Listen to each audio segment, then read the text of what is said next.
Di tengah kegelapan pekat, sosok itu terjatuh lemas di tanah yang retak. Warna hitam bercampur merah menetes seperti darah, menandakan serangan tadi cukup dahsyat. Di balik topeng paruh, rasa sakit menusuk dalam diam yang mengerikan. Tangan yang sebelumnya putus diregenerasi dan tumbuh kembali. Tawa mengejek terdengar, menertawakan wujudnya yang tampak babak belur. Pandangan mata di balik topeng berubah tajam, penuh amarah tertahan. Mereka muncul berbaris, sosok kembar yang dikenal dengan nama Viper. Rasa bosan bercampur rasa ingin tahu, mereka menuntut penjelasan kejadian. Salah satu Viper tersenyum licik, seolah menemukan hal menarik baru. Mereka mengenali bekas luka itu, ia selamat dari serangan Red Monster. Ia disindir terobsesi petir, usahanya dianggap hal lucu belaka. Mereka tidak menyangka kekuatan manusia bisa sebesar itu. Tirai Black Witch terbuka, pertanda peristiwa besar dimulai. Viper tersenyum tajam, menanya bagaimana gerbang itu terbuka. Tekanan pertanyaan berat, namun ia tetap diam 1000 bahasa. Rahasia, sang kunci, Kay. Jika bocor, bahaya akan menimpa semua. Di balik topeng, tekad bulat, kunci itu pasti akan ia ambil. Sosoknya menjauh, sementara Viper mengamati dengan curiga. Kelakuan anehnya terbukti, ia menyembunyikan hal penting. Akhirnya mereka sepakat, rahasia itu akan dicari sendiri. Dari pandangannya, ia tahu apa yang membuka tirai itu. Segalanya berkaitan erat dengan sosok dari kota tersebut. Mereka berencana menggerakkan makhluk untuk mencari petunjuk. Di kegelapan, monster raksasa mulai bergerak mengancam. Haruskah mereka bersiap menciptakan gelombang serangan besar? Di sisi lain, Kay sedang terbaring lemas di ranjang. Pemimpin Red merasa ia malu untuk menunjukkan wajahnya di hadapan para muridnya. Red sudah berteriak lancang tidak akan ada yang terluka namun ia gagal menepati kata-kata itu. Pemimpin Red meminta maaf kepada semuanya. Entah dulu atau sekarang Red merasa dirinya tidak berubah sama sekali. Ia merasa malu menyandang gelar nama pahlawan. Ellie menyangkal karena di tingkat sekarang itu sudah cukup untuk melindungi pionir baru. Menurutnya semua selamat berkat pemimpin Red. Red pun tertegun mendengar kata itu. Ellie pun ingin menjadi tambah kuat lagi setelah kejadian ini, namun pemimpin Red mengingatkan agar tidak terburu-buru. Marita menyangka, ia bisa dikunjungi oleh para koloris yang terkenal dan mencari Kay dan menjelaskan bahwa dia adalah teman kerjanya. Mari pun khawatir atas kondisi Kay. Namun ia lega karena rekan timnya bukan orang yang terlihat jahat. Mari merasa ia kesepian jika Kay masih pingsan. Kata perawatnya Kay akan bangun tak lama lagi karena tak ada keanehan pada tubuh Kay. Pemimpin Red bertanya, namamu Mari kan? Mari menjawab iya. Pemimpin Red meyakinkan Mari agar tidak cemas atas kondisi Kay. Dan ada yang ingin Red tanyakan. Ia mengatakan sedang mencari kreatur kecil yang bernama Nero. Tiba-tiba Nero muncul dari bayangan Kay. Gale langsung terkejut dan memberitahu itu Nero. Gale merasa sangat kesal sekali. Ia memberitahu ke pemimpin Red bahwa inilah yang memakan fragmen stela itu. Mereka menjelaskan ke pemimpin Red, sangat susah untuk mendeskripsikan kejadiannya. Gale pun langsung ingin menangkap Nero. Nero melompat ke arah Mari untuk berlindung. Mari sangat mencemaskan Nero. Mari bersyukur karena Nero selamat. Pemimpin Red terkejut melihat kreatur kecil itu karena merasa ada yang tidak asing darinya. Red berpikir mungkin hanya imajinasinya. Nero pun memuntahkan fragmen stela. Gale terkejut tak menyangka Nero bisa memuntahkannya. Ellie merasa lega karena sebelumnya ia bingung untuk mengeluarkannya. Pemimpin Red mengambil fragmen stela, dan berucap akhirnya bisa menemukan kepingan lainnya yang berarti masih ada fragmen stela yang lainnya. Pemimpin Red merasa lelah karena sudah banyak yang dikorbankan hanya demi fragmen ini. Dalam mimpi Kay berbicara bahwa Sword Demon sangat berbahaya. Ia yakin Ellie dan Gale tak sanggup melawannya. Kay merasa ia harus berbuat sesuatu. Tiba-tiba mata Kay terbelalak dan terkejut bangun dari ranjang. Ia bingung karena semuanya ada di hadapannya. Kay bingung ia di mana sekarang dan menanyakan tentang Sword Demon. Tapi baru sadar bahwa energinya habis dan menjadi colorless lagi. Ia merasa harus menutupi warna putih ini karena takut dikucilkan lagi. Ia mengingat kejadian dulu, ia diusir oleh sekelompok orang. Pemimpin Red langsung merespon wajah Kay yang muram. Menurut Red warna apa saja tidak masalah. Red menjelaskan bahwa yang penting adalah kinerja yang dikerjakan oleh tim ini. Red tak menyangka akan sejauh ini. Red berkata akan menambah kesulitan misinya, jadi bersiaplah. Selamat datang ke tim Red ucapnya. Kay merasa lega karena ia diakui oleh pemimpin Red. Karena obrolan sudah selesai, Red pergi keluar sambil membawa fragmen stela. Ia mengatakan bahwa terserah apa yang ingin kalian bilang. Pemimpin Red, ia ingin pergi menemui Lord Luminous. Ia menegaskan tak ada yang perlu dia buat sampai ada instruksi khusus dari Korps. Ellie sangat penasaran apa yang terjadi setelah Kay tidak sadarkan diri. Pemimpin Red menyuruh diam atas apa yang terjadi semalam ke orang-orang, tapi Kay menjawab bahwa ia tak terlalu ingat apa yang terjadi. Ellie menghembuskan nafas karena ia gagal mencari informasi tentang kejadian yang dialami Kay. Karena semua orang mempunyai rahasia diri sendiri yang tak boleh orang tahu. Kay berucap, yang lebih penting adalah, apakah ada cara untuk mengembalikan warna hitamnya? Mari berkata jangan khawatir. Mari berbalik dan mencari barang dari tasnya. Mari berkata ia menemukannya, yaitu tinta hitam. Ia mencuri dari tempat pembuangan limbah tinta. Ellie terkejut. Apa ini? Secara harfiah ini adalah limbah yang tak bisa disebut tinta dan bahkan ini berbahaya. Kay ingin meminumnya dan Ellie bertanya apakah kau serius ingin meminumnya? Ellie merasa tak nyaman melihat Kay meminum cairan itu. Kay merasa lega. Ia langsung berdiri dan merasa energinya pulih kembali. Mari mengatakan masih ada banyak di tempatnya dan ingin menyelesaikannya di sana. Kay tak percaya dan berterima kasih kepada Mari. Gale tiba-tiba mengucapkan kata-kata yang tidak enak didengar. Ia mengatakan, aku akan kembali sekarang. Ia bingung kemampuan regenerasi hanya dimiliki oleh koloris tingkat tinggi tipe recovery. Dan Gale bingung kenapa Kay bisa menggunakannya. Dan Gale bingung kenapa Kay tiba-tiba maju ke depan Gale dan Ellie. Kay menjawab, ia merasa teman-temannya dalam bahaya dan Kay merasa mampu menahan serangan tersebut. Tapi Kay gagal dan hampir menjadi masalah besar. Gale langsung mencekik Kay karena merasa dipermainkan. Ia merasa tak perlu bantuan tersebut. Gale berkata ia tak menyukai Kay. Kay pun bingung. Mari langsung berteriak apa yang kau lakukan. Dan kenapa marah-marah? Gale melepaskan tangannya dari Kay. Gale tiba-tiba pergi dan Mari bingung kenapa ia bersikap seperti itu dan tak meminta maaf sedikit pun. Ellie memberitahu untuk abaikan saja dia. Ellie pun ingin pergi juga dan Kay berterima kasih kepada karena sudah menjenguknya. Setelah keluar Ellie bilang untuk menunda pertarungannya. Kay mengajak Mari untuk kembali dan ada sesuatu yang ingin ia tunjukkan ke Mari. Benda ini ia ambil dari makhluk yang ia kalahkan. Kay mengambil benda tersebut karena merasa Mari menyukainya. Kay menunjukkannya ke Mari. Di sisi lain, Red berjalan dan di sekitarnya seperti ada warna yang indah seperti pelangi. Ia menatap ke atas, melihat cahaya yang terpancar. Di atas tangga terlihat sosok wanita yang memiliki warna yang sangat indah. Red berkata aku datang. Dan wanita tersebut menyuruhnya masuk karena sudah menunggunya.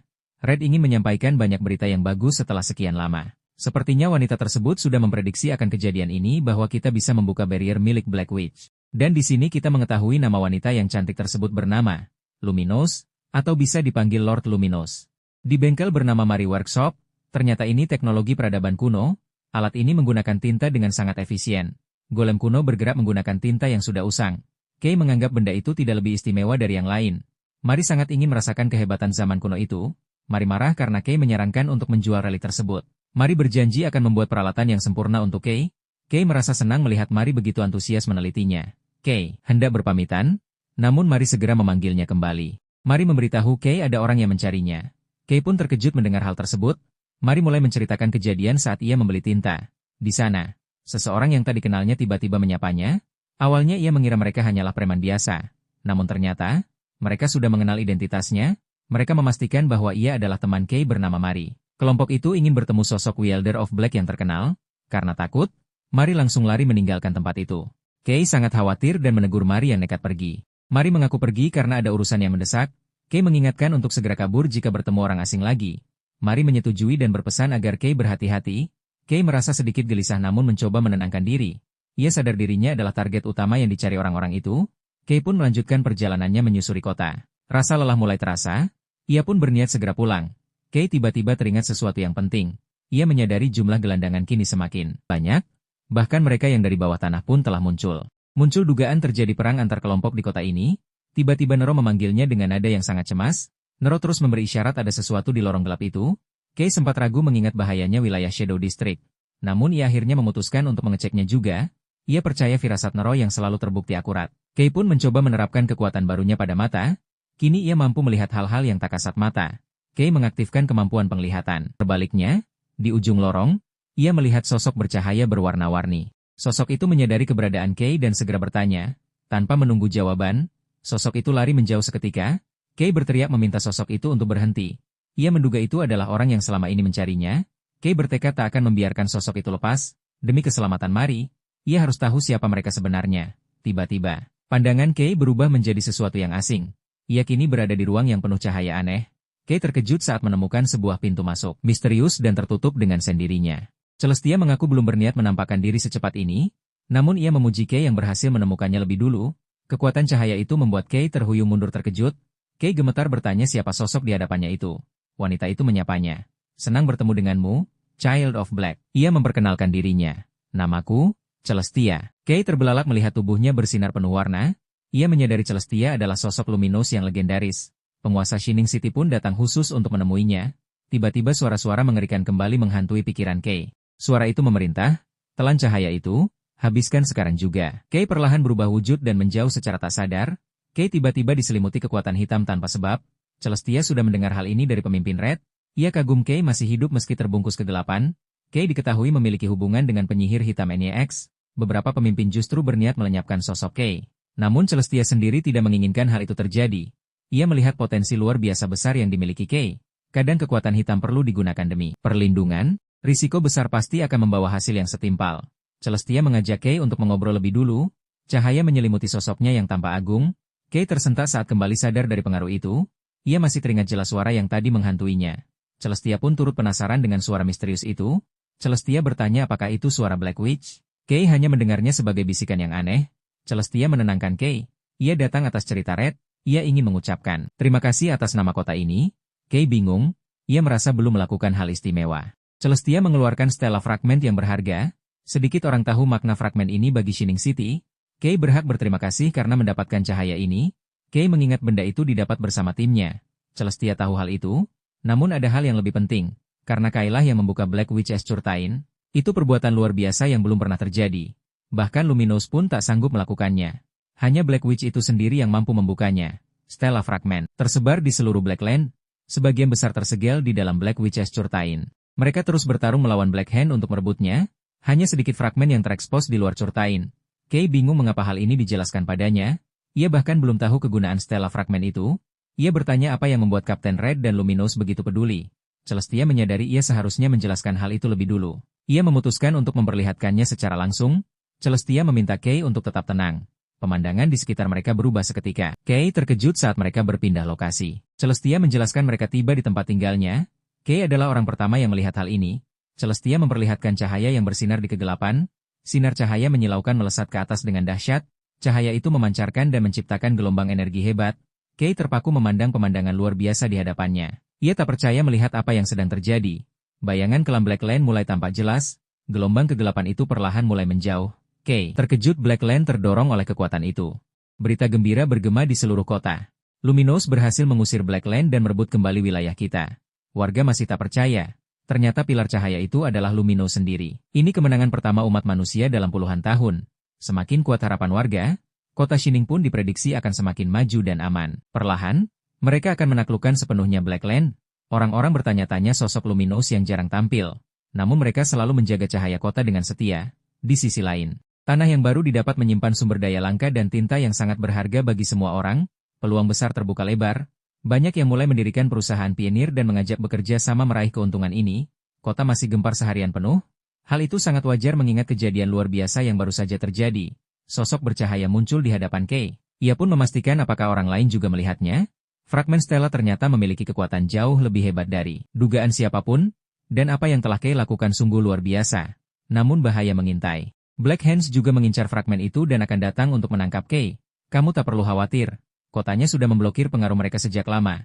Namun sayang sekali, kota ini hanya memanfaatkan manusia demi bertahan hidup. Celestia menahan laju Blackland, sehingga tak bisa lama menemani Kay. Kamu istimewa, Kay. Banyak yang akan takut atau ingin memanfaatkanmu. Celestia meminta Kay untuk segera kembali ke tempat asalnya. Senang sekali bisa berbincang denganmu, dan tim Red akan mendapatkan hadiah pantas. Saatnya Kay berangkat, apalagi ia juga sedang mengambil cuti kerja. Kay tampak bingung, bertanya-tanya apa yang sebaiknya ia lakukan selanjutnya. Ternyata Mari sedang kesulitan, hampir semua tinta miliknya sudah habis terpakai.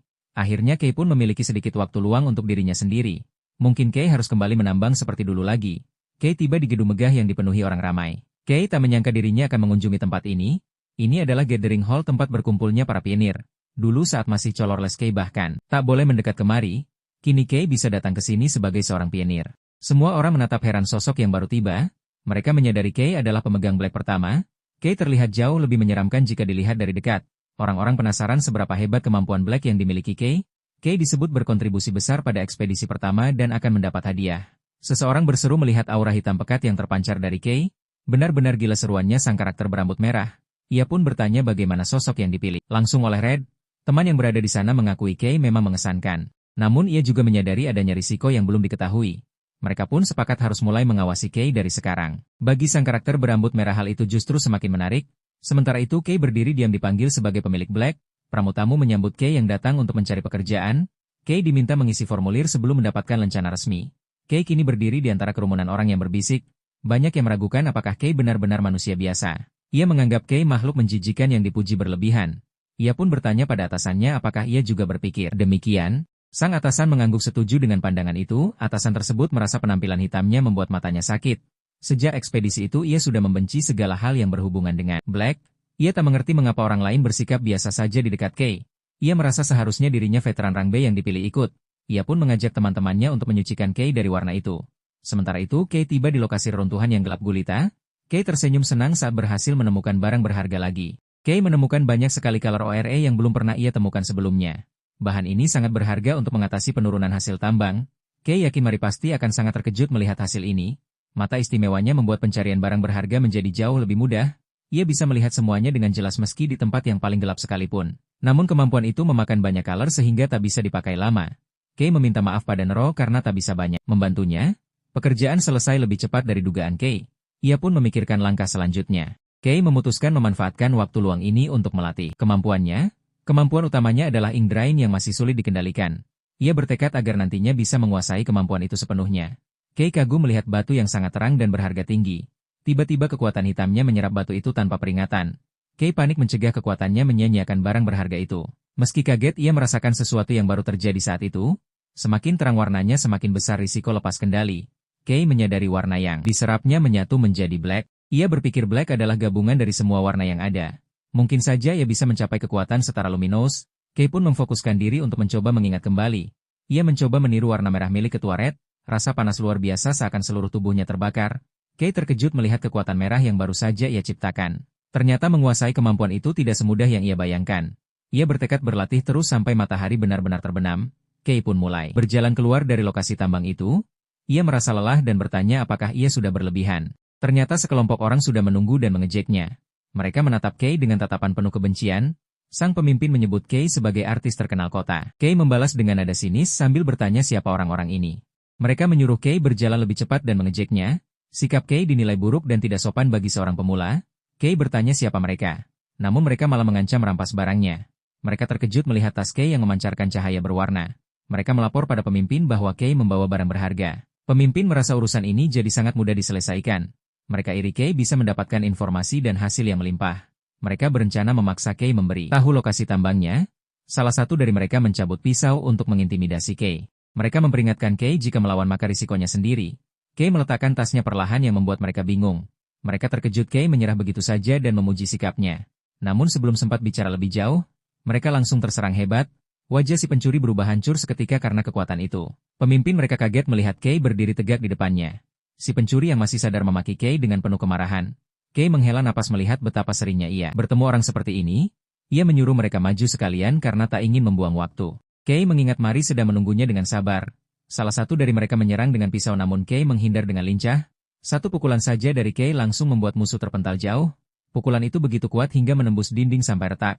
Kay berteriak saat lawan lain menyerang dengan ganas. Pria berbadan besar itu meninju keras ke arah Kay. Namun Kay dengan sigap menahan serangan itu dengan satu tangan. Ia membalas dengan memutar lengan lawan hingga terdengar bunyi nyeri. Lawan itu terpental jatuh ke tanah dengan keras. Kay mengepalkan tangannya siap melancarkan serangan balasan. Satu hantaman keras membuat lawan itu tak berdaya lagi. Kay berkata serakah mengambil milik orang lain pasti ada harganya. Ia pun menoleh untuk menghadapi satu musuh terakhir yang tersisa. Di hadapannya kini muncul senjata berwarna merah yang bercahaya menyala. Kay berteriak kesakitan saat terkena serangan yang menembus pertahanannya. Ia terkejut betapa dahsyatnya serangan yang datang dari kejauhan. Pemimpin itu menggunakan senjata khusus untuk serangan jarak jauh. Ia heran Kay bisa menghindar dari tembakan yang mematikan itu. Ia mengejek Kay yang bisa mati seketika jika terkena satu kali saja. Ia mengaku sudah membenci Kay sejak pertama kali mereka bertemu. Dulu ia juga ingin masuk korps peringkat S namun tak diterima. Ia membenci Kay yang bisa masuk dengan mudah hanya karena warna blacknya. Ia tak mengerti mengapa semua koloris begitu terobsesi pada warna yang ia anggap menjijikan. Niat awalnya hanya melukai Kay. Namun kini ia bertekad membunuhnya di tempat. Ia yakin tak ada yang akan peduli meski Kay hilang di sini. Pemimpin itu melepaskan rentetan serangan merah yang dahsyat ke arah Kay. Kay dengan sigap bergerak menghindari setiap tembakan yang datang. Ia berlari mendekat untuk menutup jarak dengan cepat. Kay mengepalkan tangannya siap melancarkan serangan balasan. Satu pukulan keras Kay mendarat tepat di wajah musuh. Ia terus menyerang bertubi-tubi tanpa memberi celah untuk melawan. Pemimpin itu berteriak menyuruh Kay menjauh seperti lalat yang mengganggu. Ia menembakkan serangan yang memecah tanah menjadi kristal tajam. Kay terkejut melihat kekuatan yang jauh melampaui peluru biasa. Pemimpin itu mengungkapkan kemampuannya bernama Kristalization, yang menciptakan ruby dan hematite, semakin kuat berkat modifikasi senjatanya. Ia mengaku bisa memproduksi berbagai peluru kuat dalam jumlah tak terbatas selama tidak kehabisan energi warna. Ia menghina warna black yang dianggapnya hanya sampah. Ia menyombongkan diri bahwa kemampuannya sudah jauh lebih unggul dari Kei. Kei merasa kesulitan menghadapi senjata modifikasi itu, dan memperkirakan musuh setidaknya setara peringkat B. Bahkan kekuatan blacknya tak mampu menahan sepenuhnya serangan peluru itu, dan ia tak boleh ceroboh sedikit pun. Saat Kei sedang bingung, anak buah yang tadi kalah berusaha menyerang dari belakang. Pemimpin itu kaget melihat tingkah laku bawahannya.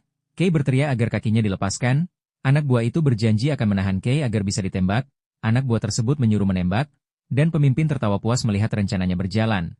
Pemimpin itu berteriak bahwa saatnya Kei mati, lalu melepaskan tembakan mematikan tepat ke arahnya. Kei terkena serangan itu dan terdorong mundur dengan keras.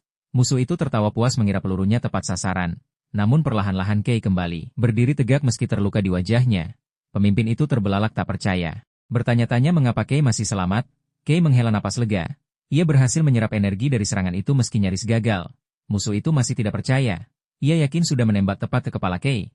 Tapi Kei tetap berjalan mendekat dan mengakui bahwa pelurunya memang benar-benar kena. Kini pemimpin itu panik dan gila. Melepaskan rentetan tembakan tanpa henti dengan teriakan yang penuh amarah, Kei berdiri tegak menahan rentetan serangan yang datang bertubi-tubi. Ia berbalik, menyindir musuh yang berhenti menembak, menyuruhnya melanjutkan lagi. Ia menantang musuh yang sombong itu dengan kekuatan yang selama ini dibanggakan. Kini tubuh Kei diselimuti aura hitam yang menyerap sisa energi merah dari serangan lawan. Ia menyatakan bahwa giliran bertarung kini telah berpindah ke pihaknya. Pemimpin itu tak percaya Kei masih utuh setelah menerima serangan penembusnya. Yakin Kei hanya menggertak saja, ia tetap menancapkan senjatanya. Menyatakan selama senjata itu ada, Kei tetap menjadi targetnya. Kei menyadari peluru itu tak lagi menjadi ancaman, namun kemampuan menyerap ini sangat boros energi dan berisiko tinggi. Ia bertekad mengatasi keunggulan senjata musuh, dan menyadari butuh cara lain untuk bisa mendekat. Tiba-tiba Kei mengulurkan tangan, seolah meminta izin meminjam. Sesuatu sejenak yang membuat musuh bingung. Kei ingin mencoba meniru kemampuan kristalisasi itu dengan kekuatan hitamnya sendiri. Batu di tangannya berubah menjadi serangkaian tombak tajam berwarna hitam pekat. Pemimpin itu terpana hingga tak bisa berkata-kata melihat apa yang terjadi. Kei tersenyum tipis. Menyadari eksperimen barunya berhasil sempurna, Kei menyadari selama ini ia hanya mengandalkan tinju semata. Dan kini kemampuan baru ini bisa menutupi kelemahannya. Ia memahami prinsip kemampuan kristalisasi itu saat menyerap energi warna lawan. Kei bahkan berterima kasih pada musuh karena telah menunjukkan hal yang sangat berguna baginya. Ia melesat maju secepat kilat membawa tombak hitam yang baru terbentuk. Pemimpin itu kaget dan kesal. Segera menembakkan serangan bertubi-tubi untuk menghentikannya. Namun semua peluru itu tak mampu menahan laju Kei yang terus maju tanpa ragu. Kei dengan tenang menyatakan bahwa serangan itu sama sekali tidak berguna baginya. Ia mengajak musuh itu bertarung dengan sepenuh hati sebagai lawan yang setara. Kei kembali melesat dengan aura hitam yang semakin menggelora. Siap menghabisi pertarungan ini, Kei menghantamkan tombak kristal hitamnya hingga tanah retak hebat. Pemimpin itu gemetar tak percaya. Menyatakan hal itu sama sekali mustahil. Ia terkejut setengah mati melihat Kei mampu meniru gerakan dan prinsip kemampuannya dengan sempurna. Kei tersenyum dan beralih membentuk senjata kristal hitam yang lebih besar dan tajam. Ia melesat secepat kilat mendekat hingga musuh tak sempat bereaksi. Satu ayunan kuat dari senjata Kei langsung menghantam senjata musuh. Pemimpin itu terbelalak ngeri melihat senjata andalannya hancur berkeping-keping. Ia tak menyangka, senjata yang ia custom sendiri bisa hancur seketika hanya dengan satu serangan. Ia semakin bingung menyadari Kei sama sekali tidak menggunakan bantuan alat atau kemampuan tambahan apapun. Pemimpin itu gemetar ketakutan, tak percaya warna hitam memiliki kekuatan yang tak diketahui dunia, dan menyebut hal itu sama sekali tidak wajar. Ia memandang Kei yang diselimuti aura hitam pekat, lalu menganggapnya hanya orang gila yang berbahaya. Kei sendiri sedikit heran, kemampuan barunya ternyata sangat boros energi meski baru dipakai sedikit saja. Namun ia segera yakin, mendapatkan kekuatan penghancur sebesar ini adalah hal yang sangat berharga. Kei menantang musuh yang kini tak punya senjata, menyuruhnya bertarung dengan tangan kosong jika berani. Pemimpin itu mendengus sinis, menyatakan hal itu tak akan mengubah apapun bagi dirinya. Ia meledak dengan amarah, menegur Kei agar tidak terlalu sombong. Ia menyatakan dirinya tak mencapai peringkat B tanpa alasan yang kuat, lalu memunculkan kristal merah tajam dari tanah. Ia marah besar karena dikira hanya bisa menembak. Padahal kemampuannya jauh lebih dari itu.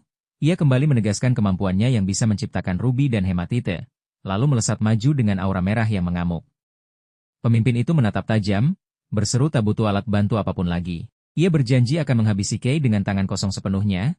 Rentetan kristal merah tajam melesat bertubi-tubi ke arah Kei. Namun Kei dengan tenang menangkis setiap serangan itu dengan kepalan tangannya. Ia membentuk kristal hitam menjadi perisai kokoh untuk menahan serangan lanjutan. Tak ada satupun serangan musuh yang mampu menembus pertahanan Kei. Bahkan Kei terus melaju-maju membelah badai kristal merah itu.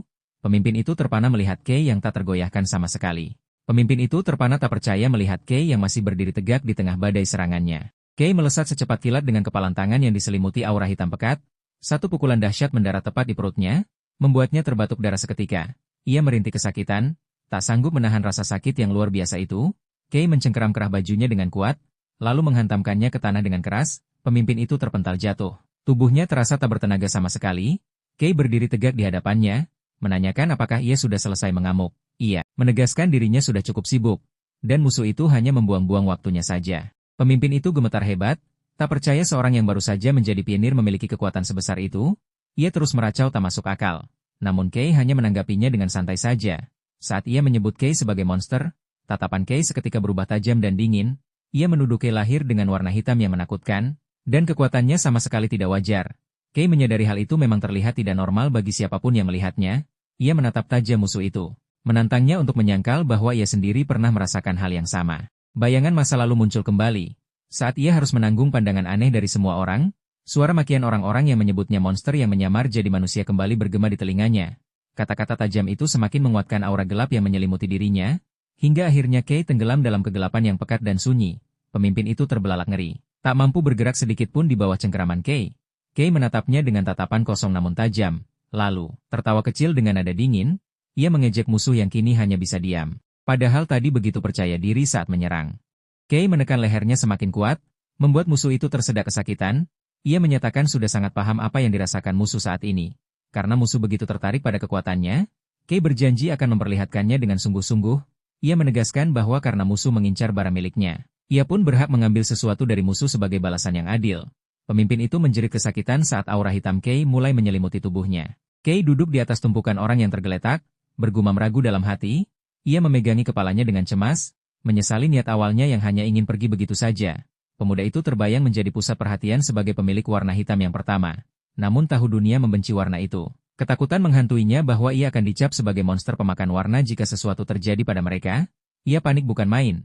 Tidak mau semua perjuangannya selama ini sia-sia. Ia menemukan cadangan tinta pribadi yang selalu dibawa para petualang berang. Tanpa ragu ia memaksa membuka mulut mereka dan menuangkan cairan tinta itu ke dalamnya. Warna yang sempat hilang perlahan kembali pulih ke tubuh mereka. Ia segera melakukan hal yang sama pada yang lain. Lalu melangkah menuju tujuan barunya, Shining City, Gerbang Timur. Seorang petugas di gerbang kota terbelalak tak percaya melihat kejadian di kejauhan. 3 orang yang terikat tali tanpa pucat tanpa warna sama sekali, membuatnya bertanya-tanya apa yang sebenarnya terjadi. Ia bingung. Mengapa mereka dalam kondisi Bleached, menduga mereka menghabiskan seluruh warna di Blacklands. Kay segera bergegas pergi sementara petugas meminta bantuan menghubungi Gathering Hall. Ia lega karena belum ketahuan. Ia yakin cara mencekoki tinta pribadi adalah langkah yang tepat untuk memulihkan warna mereka. Berharap hal ini cukup menutupi jejaknya. Jika masalah ini semakin besar, ia berharap ketua akan bersedia membantunya. Kay pun sampai di Mari Workshop. Seseorang memanggil nama Mari berulang kali, membuat gadis berambut putih itu menoleh kaget. Ternyata itu adalah Kay. Mari langsung bertanya kemana saja ia menghilang tanpa kabar. Dan Kay menjawab dengan santai bahwa ia baru saja menyelesaikan tugas dari Gathering Hall. Mari penasaran apakah ada hal baik yang terjadi. Sementara Kay tersenyum misterius dan mengatakan ia akan sangat terkejut melihat hasilnya. Kay memperlihatkan isi karungnya, membuat Mari melongo tak percaya melihat tumpukan kristal berwarna-warni itu. Ternyata itu adalah kromatik ore dalam jumlah yang sangat banyak. Dan Kay mengaku itu hanya sisa dari tugasnya. Ia sengaja membawanya karena memikirkan kebutuhan Mari. Membuat gadis itu sangat senang hingga melompat memeluknya. Mari berjanji akan memanfaatkan pemberian itu dengan sebaik-baiknya. Saat melihat senyum bahagia Mari, Kay tiba-tiba menyadari ada cahaya hangat yang bersinar dari dalam dirinya. Ia teringat pernah melihat cahaya serupa dari tubuh Gale. Dan kini ia sadar jiwa Mari selalu memancarkan cahaya keemasan yang hangat. Meski tumbuh melihat sisi gelap kota, Mari tetap selalu tersenyum dan menghibur orang lain bahkan saat ia sendiri sedang susah. Kay pun merasa warna keemasan itu sungguh sangat cocok dengan sifat Mari yang penuh kehangatan. Sebagai balasan, Mari mengajak Kay masuk ke bengkelnya karena ia juga punya sesuatu yang ingin diperlihatkan. Mari mengaku sedang membuat alat dropper eksklusif khusus untuk Kay. Kay terbelalak tak percaya mendengar hal itu. Sementara Mari bangga, mengatakan ia juga sudah membuat kemajuan pesat selama Kay pergi. Dengan kristal yang dibawa Kay, ia bisa meningkatkan spesifikasi alat itu sesuka hati tanpa khawatir soal biaya. Sambil menutup pintu, Mari bergumam memikirkan apa yang akan dibuat dari sisa kristal lainnya. Tiba-tiba seseorang datang dan menyapa Kay yang baru saja kembali dari Blacklands. Ellie muncul dan mengatakan ia sudah menduga Kay akan ada di tempat ini. Kay bertanya heran kenapa mereka datang, dan segera mengingatkan agar tidak menantangnya atau bicara hal-hal aneh lagi. Gale justru menantang balik jika Kay mau, namun Kay segera mengurungkan niatnya. Ellie menyayangkan Gale yang sudah berlatih keras untuk mengalahkan Kay. Namun Kay tak peduli dan meminta langsung inti tujuannya. Ternyata Pioneering Corps memanggil mereka. Karena Lord Luminous secara pribadi menyambut keberhasilan misi tersebut dan mengundang mereka ke markas untuk menerima hadiah, Kay dan Mari sama-sama terkejut luar biasa mendengar nama Lord Luminous disebut. Mari mendesak Kay segera berangkat karena urusan ini sangat penting. Ia berjanji akan menyelesaikan rencananya nanti saat Kay kembali. Kay tersenyum menanti janji itu lalu berpamitan berangkat. Kini ia tiba di markas Dawn Pioneering Corps yang megah. Seseorang sudah menanti dan meminta ketiganya mengikutinya masuk. Kay takjub melihat interior markas yang sangat mewah dan penuh prestasi. Ia mencoba menahan rasa penasaran agar tetap fokus. Sesampainya di ruangan utama, tampak sosok berambut merah muda di balik meja besar. Sosok itu menyambut mereka sebagai tokoh yang membuat heboh seluruh belakangan ini. Camelia memperkenalkan diri sebagai Kapten Dawn Pioneering Corps, Kay, Ellie, dan Gale terkejut luar biasa bertemu langsung dengan tokoh legendaris ini. Ia dikenal sebagai salah satu pengguna multiwarna paling hebat di seluruh kota. Camelia menyuruh mereka tidak gugup, dan mengaku sangat terkesan mendengar pujian Tuan Red untuk Kay, terutama Kay, pengguna warna hitam pertama yang keberadaannya membuat para pemimpin kota gemetar ketakutan. Ia mengundang mereka secara pribadi karena ada hal penting yang harus disampaikan. Namun tiba-tiba ia terbatuk kaget karena minumannya terasa sangat pahit. Lavian menegur kapten yang lupa meminta minuman manis, dan memintanya menjaga sikap di depan rekrutan baru. Camelia segera kembali tenang dan menyatakan akan membagikan hadiah atas keberhasilan misi mereka. Lavian membagikan brankas pribadi yang berisi bayaran dan hadiah dari pihak petinggi. Karena Dawn Pioneering Corps memiliki kredibilitas tinggi, mereka bisa menarik uang dari ban manapun di kota ini. Kay terbelalak tak percaya melihat jumlah uang yang sangat besar itu. Dengan uang sebanyak itu, ia bahkan bisa membeli rumah dengan mudah. Selain itu, mereka juga menerima kartu identitas pionir Rangce khusus rekrutan baru.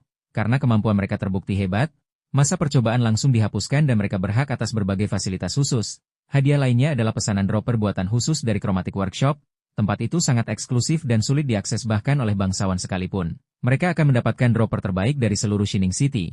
Lokasi bengkel itu ada di Lumina District, dan Kay sangat senang menerima hadiah ini. Camelia menyambut mereka sebagai anggota baru dan berjanji akan selalu mendukung mereka demi menghadapi Black Lance.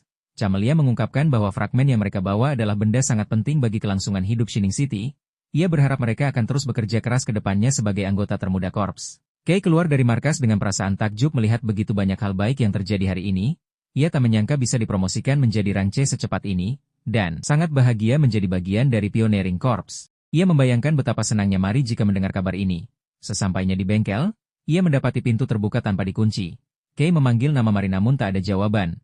Yang ia temukan hanyalah ruangan yang berantakan dan kosong melompong.